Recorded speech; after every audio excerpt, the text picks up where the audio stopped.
We begin with a deadly double shooting in Hampton. Police were called to the scene on West Mercury Boulevard around 2:30 this morning.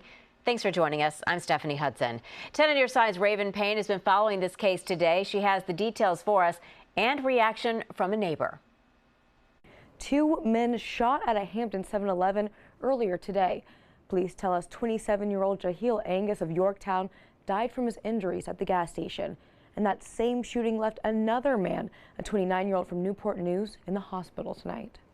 Hampton police say a shooting happened at this 7-Eleven around 2:30 a.m. Sunday.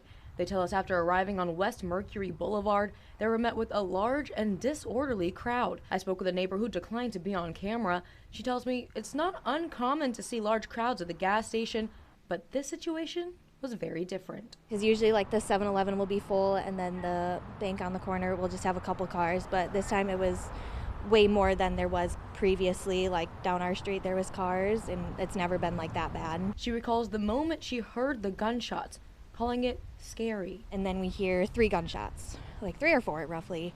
Police say they found one man, 27-year-old Jahil Angus, dead from a gunshot wound on the scene. And while they were investigating, a second man, a 29-year-old from Newport News, showed up at Centera Careplex. He had a life-threatening gunshot wound. Authorities say the suspect walked up to the 2 victims, shot them, and then ran. The neighbor describes what she calls odd behavior she saw after the shots went off. It was weird on how everyone was leaving. It wasn't like they were running.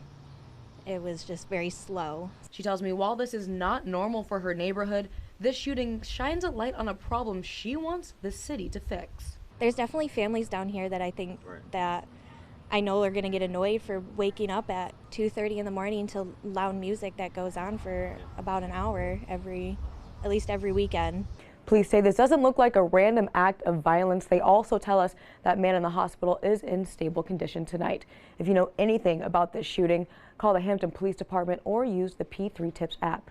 In the newsroom, Raven Payne, 10 on your side.